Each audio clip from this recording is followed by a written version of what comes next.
Alors, bonjour et bienvenue à cette dernière capsule sur le chapitre 5. Donc, je vous rappelle, la dernière fois, dans la dernière capsule, on a parlé un peu de l'addition de x2. Et on a vu donc que c'était un petit peu particulier comment les dihalogènes tels que Cl2 ou Br2 s'additionnent sur des alcènes. Donc, ça passe par ce qu'on appelle un bromonium avant de pouvoir réagir, puis s'ouvrir et former notre dibromo alcane, en quelque sorte. Donc, je vais vous parler un petit peu plus de cette réaction-là parce qu'elle a certaines particularités, surtout lorsqu'on utilise un solvant qui est différent de celui qu'on utilise normalement, qui est non réactif. Donc, si jamais on utilise un solvant qui n'est pas, par exemple, le CCl4 ou le CH2Cl2, ou encore si on ne spécifie pas qu'il y a un solvant. Donc, généralement, s'il n'y a pas de solvant ou si on utilise un solvant tel que celui-ci, qui est non réactif, à ce moment-là, ce qu'on va avoir, c'est qu'on va avoir l'addition de brome sur chaque carbone de la double liaison, puis on va enlever la double liaison, donc on va se retrouver avec les deux bromes en position anti, c'est bien important pour la 3 dimensions de la molécule. Puis, c'est ça qu'on va avoir, donc on va avoir le résultat de l'addition des deux bromes qui vont se faire en passant par un bromonium, comme on a vu, donc un Br dans un cycle à 3, donc un Br positif, plutôt que de passer par un carbocation, donc un bromonium, qui va être ouvert par l'attaque d'un Br- qui va ouvrir. Donc ça, c'est si on utilise un solvant qui est non réactif. Maintenant, si on utilise un solvant qui est réactif, donc on peut utiliser deux types de solvants qui sont réactifs, soit de l'eau ou un alcool. Donc, vous avez l'exemple ici avec un alcool et vous avez un exemple ici avec de l'eau. Dans les deux cas, c'est pas mal similaire à ce qui se passe. Donc, qu'est-ce qui va arriver, c'est que la première étape de l'addition de X2 se fait comme normalement, ça veut dire le premier Br du Br2 va venir s'additionner sur la double liaison, former un bromonium. Donc, même chose que d'habitude, donc votre Br dans un cycle à 3 Br positifs. Si on utilise le chlore, ce serait un chloronium. Donc, qu'est-ce qui va arriver, c'est qu'après ça, une fois que le bromonium est formé, plutôt que d'avoir le Br-, donc le deuxième Br, qui vient ouvrir, étant donné qu'il y a une mer d'alcool ou de molécules d'eau, qui est pas mal similaire, à ce moment-là, c'est l'alcool ou la molécule d'eau qui va venir ouvrir, qui va prendre la place du Br- pour ouvrir le bromonium. Donc, à la place d'avoir le bromonium, qui est ouvert par ce qu'on est habitué de voir, le Br-, on se retrouve avec, à ce moment-là, une molécule différente. Donc, c'est pour ça qu'on va avoir, au final, un OR à la place d'où est-ce qu'on avait le deuxième Br, mais on va avoir un Br sur l'autre carbone. Et même chose pour Br avec molécule d'eau, ça va être par contre OH lorsqu'on utilise H2O. Donc, OR si on utilise un alcool, OH si on utilise de l'eau comme solvant. Il y a une petite particularité par rapport à ça. C'est, admettons qu'on utilise, je présente ici, un bromonium. Donc, on forme notre bromonium. Je ne vais pas tout repasser comment la formation du bromonium se fait. Mais ce qui peut arriver, c'est que on va essayer de faire ça comme ceci. Donc, ce qui peut arriver, c'est qu'au fond, lorsqu'on va ouvrir le bromonium, la molécule d'eau, par exemple, je vais utiliser de l'eau dans l'exemple, mais ça fonctionne de la même façon avec un alcool. Donc, ce qui va arriver, c'est que plutôt que d'avoir Br- ici, ça va être une molécule d'eau qui va venir ouvrir le bromonium. Comment ça va se passer? C'est que la molécule d'eau va avoir quand même une petite préférence pour attaquer le côté du bromonium où il y a par exemple le plus de carbone. Donc, admettons que je prends l'exemple du bromonium suivant, OK, qui a été formé à partir d'une double liaison, la double liaison qui est nécessaire pour former ce bromonium-là. Donc, si je vous présente juste la deuxième étape, celle de l'ouverture du bromonium, qu'est-ce qu'on aurait? C'est que la molécule d'eau va avoir une préférence. Je vais utiliser une autre flèche ici. Va avoir une préférence pour attaquer le carbone qui est ici plutôt que d'attaquer l'autre carbone. OK? Donc, c'est de façon majoritaire, ça va être ce carbone-ci qui va être ouvert. Donc, il va être attaqué pour ouvrir le Br+, donc votre bromonium. Donc, ça, c'est vraiment l'attaque majoritaire qui se produit ici.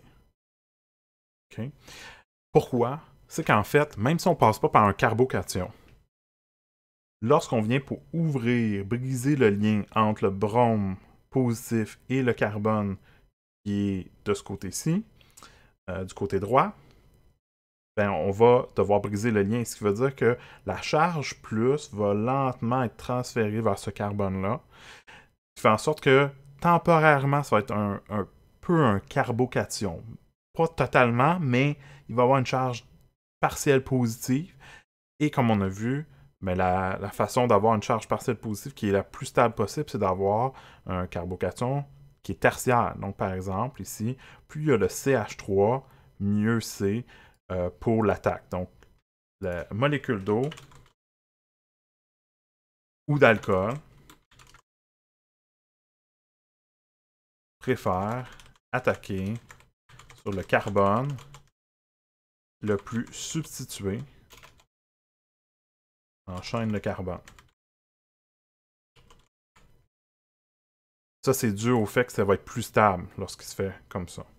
OK? Fait que ça va donner une des ouvertures.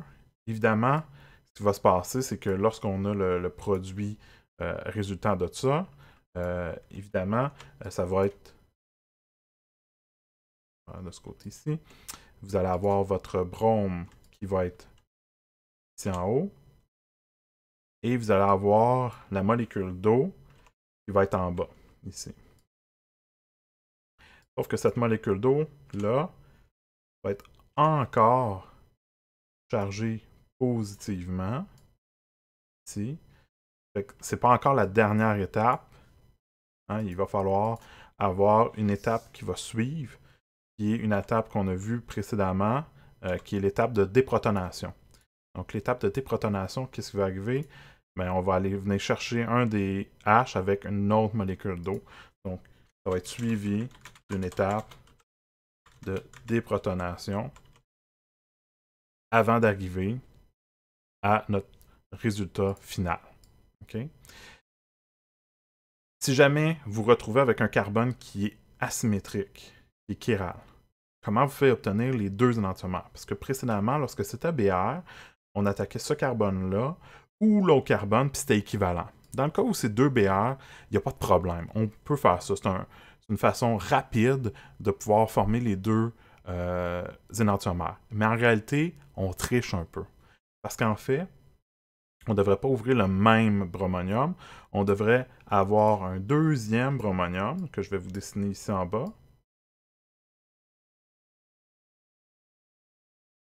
Donc, dans le cas qui est ici, évidemment, étant donné que un côté du bromonium puis l'autre côté sont exactement pareils, ça fait aucune différence ici.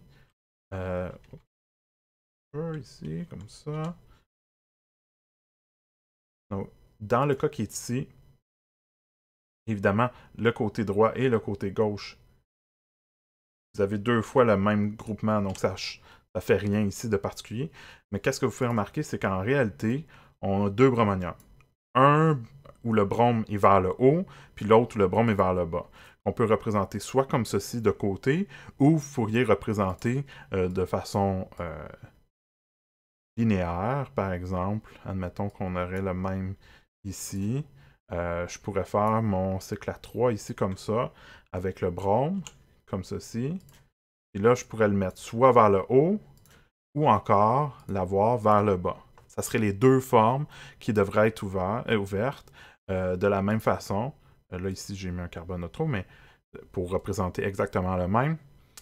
Fait que là, dans le cas où le brome est vers le bas ou vers le haut, donc vers l'avant ou vers l'arrière, tout dépendamment de si vous préférez cette forme-là ou cette forme-là, ça vaut la même chose. La molécule d'eau, la molécule d'alcool va vouloir attaquer sur le carbone qui est le plus substitué. Donc, c'est ça qui est vraiment important ici.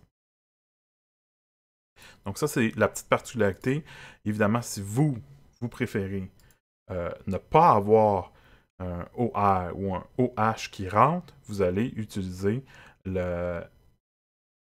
devoir utiliser un solvant qui est non réactif. Ou encore, si vous ne spécifiez pas de solvant, je vais prendre pour acquis que c'est un solvant non réactif que vous utilisez dans votre réaction. Donc sinon, on a quelque chose qui se passe de particulier. Pour la suite, donc, on va parler un petit peu plus en détail de la 3 dimensions. J'en ai parlé pas mal avec le BR2CL2, donc X2, sur les alcènes. Donc, c'est ce qu'on appelle la stéréochimie. La stéréochimie, c'est le volet de 3 dimensions des molécules. Oups, excusez. Donc, on va se demander, lorsqu'on fait une réaction, est-ce qu'on forme un énantiomère et un autre, ou est-ce qu'on en forme juste un? Est-ce qu'on a des carbones qui sont asymétriques? Donc, est-ce qu'il y a plusieurs stéréoisomères possibles ou il n'y en a pas du tout? Donc, on va se poser ces questions-là.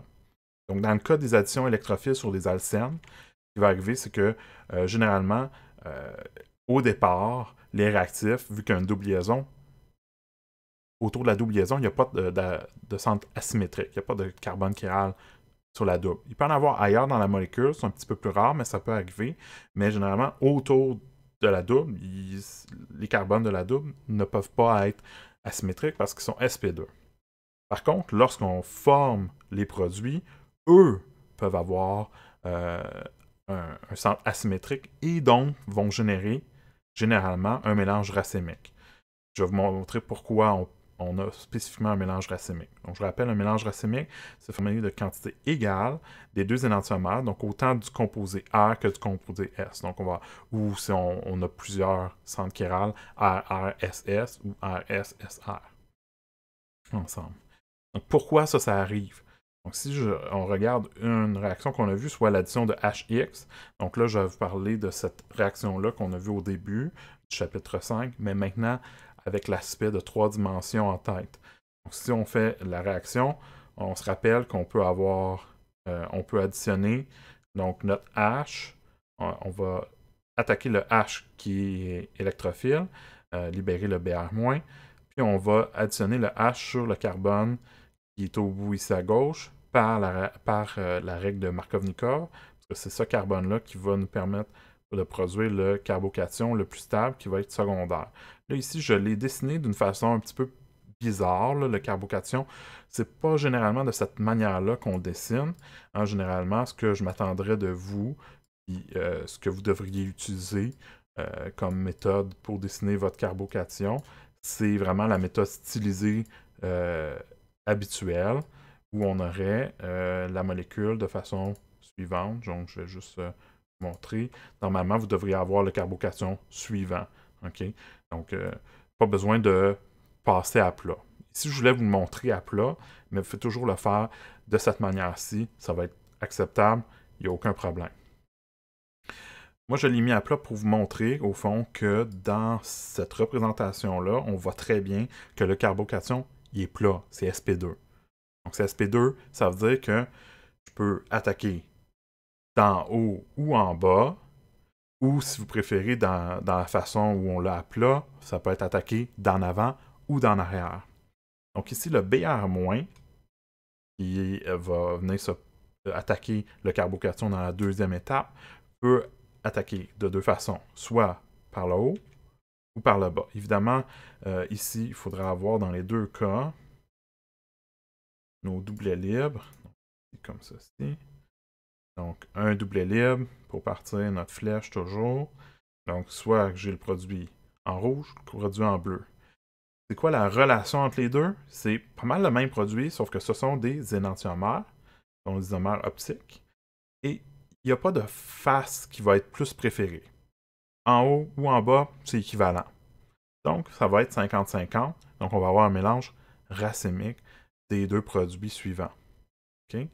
Vous n'êtes pas obligé de les dessiner comme ça exactement. Vous pouvez les avoir comme je vous ai présenté ici. Donc, on peut partir de ça, puis dessiner les deux produits, soit avoir le brome qui est additionné soit à l'avant, plus celui qui serait additionné à l'arrière. Donc, on aurait les deux énantiomères. Donc, c'est les mêmes que ceux que je viens de vous présenter, sauf que cette fois-ci, c'est vraiment dans la forme stylisée normale que je m'attendrais plus que vous utilisiez plutôt que de le faire de façon comme dans la présentation, qui était juste pour vous montrer vraiment comment c'était plat. OK? Donc, on a un mélange 50-50, les deux énantiomères, c'est un mélange racémique. Donc ça va être vraiment fréquent pour toutes les réactions d'addition de HX, addition d'eau en milieu acide, addition d'alcool en milieu acide. Donc ces trois réactions-là se ressemblent beaucoup, vont fonctionner de la même façon. Donc, comme qui est spécifié ici en bas. Alors pour l'exercice, ce que je vais faire, c'est que je vais vous laisser le temps de regarder. Mettez-le à pause, la vidéo, pour pouvoir tenter de résoudre le problème qui est là par votre propre façon, en regardant ce que je viens de vous expliquer, pour voir si vous avez bien compris. Donc ici, je vous demande de me dessiner le mécanisme de l'addition de HBr sur le E3-méthylX2N en indiquant la stéréochimie des deux énantiomères générés pour le produit majoritaire seulement. Donc, je ne veux pas le minoritaire, je veux juste le majoritaire, mais je veux les deux énantiomères possibles à partir de cette molécule-là. Donc, je vous laisse le faire. Mettez la vidéo à pause parce que je vais vous donner la réponse tout de suite en revenant. Et qu'est-ce que je vais essayer, c'est que plutôt que de monter la réponse, ce que je vais faire, c'est que je vais écrire la réponse pendant que vous allez être à pause. En fait, dès que je vais montrer la réponse, ça va déjà tout être fait, plutôt que de la dessiner, puis je vais vous l'expliquer. Je ne sais pas si vous préférez cette façon-là, c'est un petit peu moins long comme vidéo, je crois, mais tenez-moi au courant si vous préférez cette méthode-là ou si vous préférez comment je faisais dans les autres capsules avec en faisant la résolution tout au long en vous la présentant. Donc, mettez-la à pause, je reviens avec la réponse. Alors, voyons voir la réponse maintenant. Donc, la réponse est la suivante. Donc, la première chose, c'est de dessiner le E3-méthylX2N. Donc, le voici. Donc, double liaison avec le méthyle en position 3 avec les groupements qui sont priorité 1 qui sont opposés. On prend la double. On additionne HBr, donc le H est l'électrophile, donc la double liaison nucléophile, donc de la double liaison vers le H. Puis on brise la liaison vers le Br qui va produire un Br négatif qui va servir dans la deuxième étape. Donc la première étape, ici, on veut le produit majoritaire. Donc, on va passer par le carbocation le plus stable, qui est le carbocation tertiaire. Ça veut dire additionner le H sur le carbone qui est ici à gauche de la double liaison. Donc à droite, on va avoir le carbocation tertiaire qui est ici plutôt que d'avoir un carbocation secondaire. Étant donné qu'on veut juste le majoritaire, on fait juste celui-là. Maintenant, pour la 3D, ce qui est important, c'est que le Br- va pouvoir attaquer le carbocation soit en avant ou en arrière, ou si vous mettez de côté, ça serait en haut et en bas. Donc on peut avoir soit le Br en avant ou le Br en arrière. Puis on remarque que le carbone qui porte le Br maintenant est un carbone qui a 4 groupements différents. On a un Br, on a un CH3, on a un CH2, CH3, puis on a un CH2, CH2, CH3. Donc c'est 4 groupements différents. C'est pour ça que c'est un carbone qui est rare.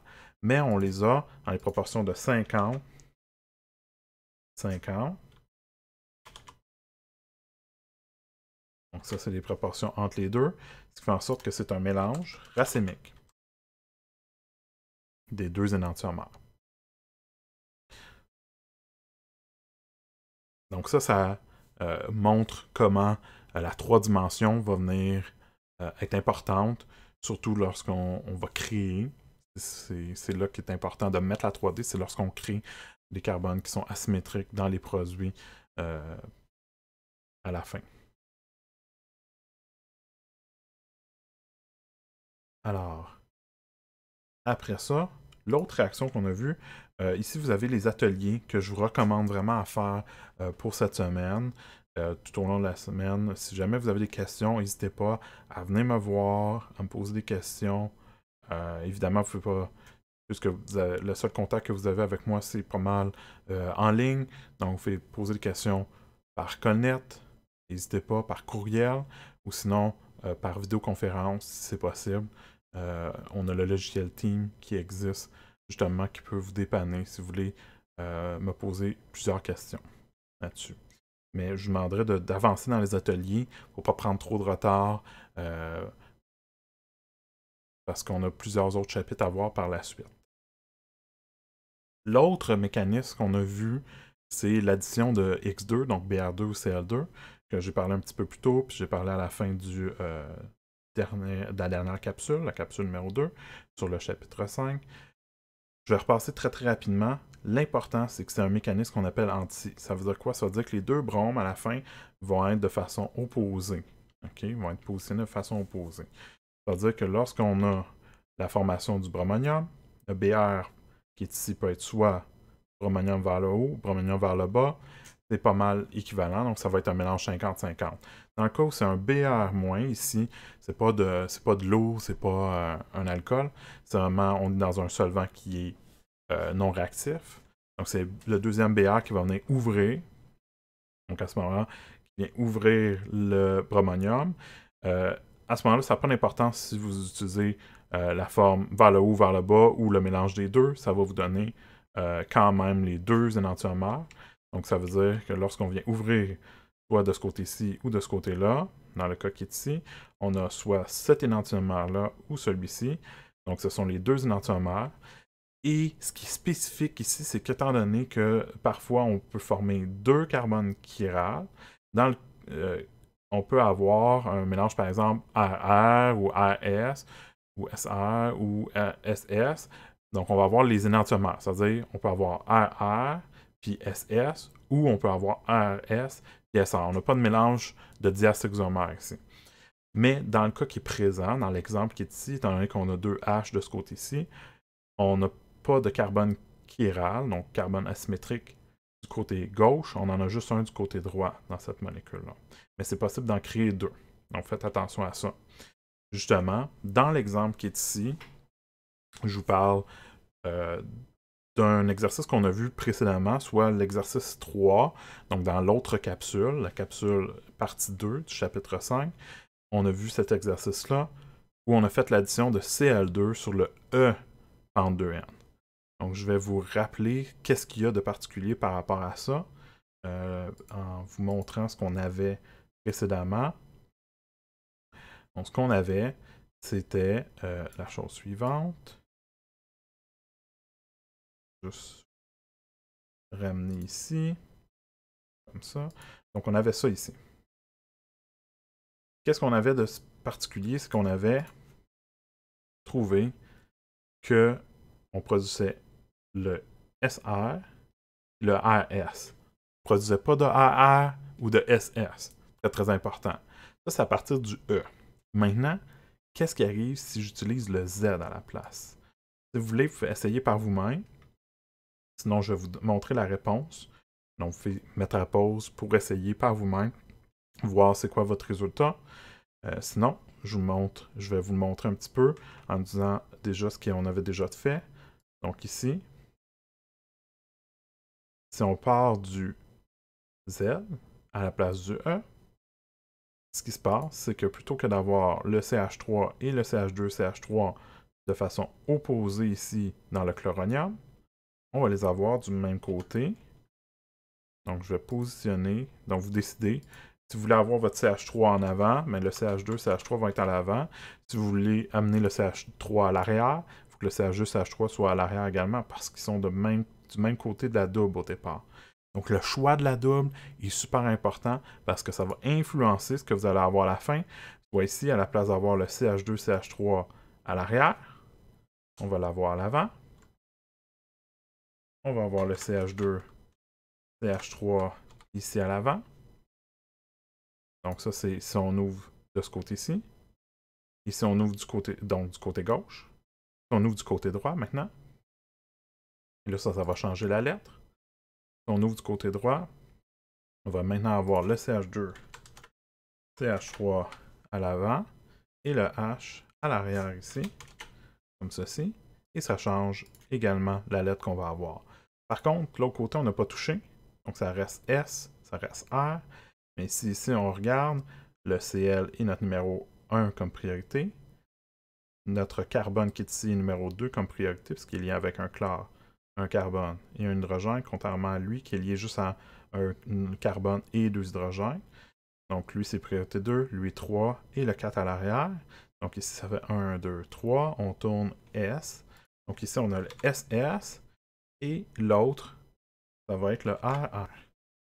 Donc contrairement à ce qu'on avait tantôt avec le E, où on avait le SR et le AS, quand on utilise maintenant le Z, on a le SR et le AR. C'est pas toujours comme ça, mais à chaque fois que vous allez utiliser une des doubles liaisons plutôt que l'autre, vous allez avoir une des paires d'énantiomères et pas l'autre. Okay? Donc, ça fait en sorte que vous avez un certain contrôle sur qu'est-ce que vous voulez comme énantiomère.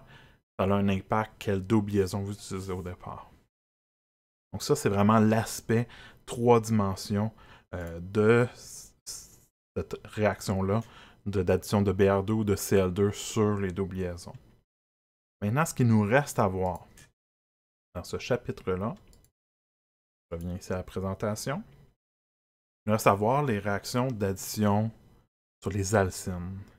Les réactions sur les alcynes, c'est vraiment beaucoup plus facile maintenant qu'on a vu ça avec les alcynes. Pourquoi? Parce que les alcynes réagissent de façon très très similaire aux alcynes. La seule différence, c'est que dans un alcyne, vous avez deux liaisons pi que vous pouvez utiliser. Donc, vous pouvez faire la même réaction d'addition plutôt que la faire juste une fois sur un alcyne. Sur un alcyne, vous pouvez la faire une fois ou deux fois. Vous avez le choix. Tout dépendamment de si vous utilisez un équivalent. Donc ici, j'ai mis une mol. Si on utilise une mol de notre liaison triple. Ou si on utilise deux moles, on utilise une mol, donc le double. Donc si on utilise deux équivalents plutôt que du 1 pour 1, si on prend 1 pour 2, mais là on va avoir deux réactions. Okay? Donc si on utilise juste un, qu'est-ce qui se passe? C'est qu'on additionne un H, un Br. On doit utiliser la règle de Markovnikov, c'est-à-dire que le H va s'additionner sur le carbone qui a le plus de H. Ici, la triple liaison, le carbone qui est au bout à droite a un H, tandis que l'autre n'en a pas. Donc on va préférer mettre le H là parce qu'elle va former le carbocation secondaire plutôt que primaire. Donc le Br, lui, va s'additionner sur le carbocation le plus stable, comme ceci. Tandis que si on le fait avec deux équivalents, la réaction va se faire deux fois. Ça veut dire qu'on va mettre un premier H avec un premier Br, puis on va rajouter un deuxième H sur le même carbone qu'a reçu le premier H, puis le Br va s'additionner sur le même carbone qui avait déjà un Br. OK? Donc on se retrouve avec un dibromo sur le même carbone. Ça, c'est ça, on fait l'addition de HX, donc HBr ou HCl. Par contre, si maintenant on fait l'addition de X2, donc qui est l'autre type de réaction qu'on a vu avec les alcènes, qu'on peut faire aussi avec les alcynes, ce qui va arriver, c'est qu'on va additionner les Br ou Cl sur la triple liaison de façon de face opposée, donc c'est une addition anti-même sur les alcynes. Si on prend juste un équivalent, on va s'arrêter à juste additionner un Br d'un côté, un Br de l'autre. Mais si j'utilise tout de suite deux équivalents, je pourrais additionner deux Br sur chaque carbone de la triple liaison. Ici, je vais vous montrer en deux étapes, mais vous pourriez faire tout ça d'un coup, c'est-à-dire ajouter tout de suite du Br en excès ou deux équivalents. C'est pareil, là, si vous utilisez excès, ça veut dire faire la réaction le plus complète possible. Okay? J'aurais pu écrire déjà tout de suite Br2 en excès, puis partir de la triple, puis tout de suite arriver au produit final avec des Br, 2 Br sur chaque carbone qui avait la triple liaison. Si vous utilisez vraiment juste un équivalent donc du 1 pour 1.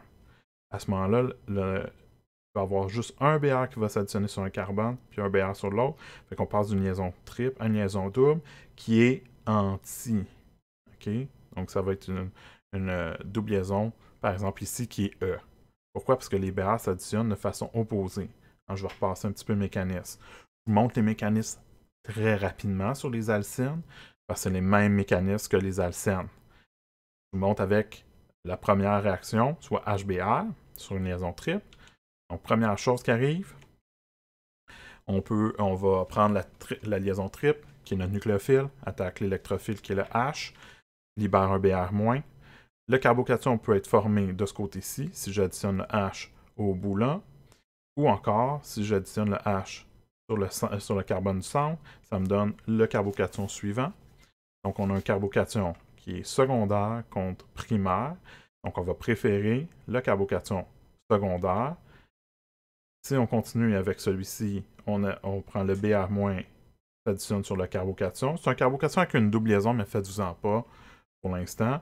Même chose ici pour avoir l'autre produit. Évidemment, plus que ce carbocation ici est plus stable, l'addition de HBr sur la liaison triple va préférer former le produit qui est ici comme produit majoritaire, tandis que parce que le carbocation ici est instable, mais moins instable que le carbocation qui est ici en bleu. Donc celui-là va être minoritaire.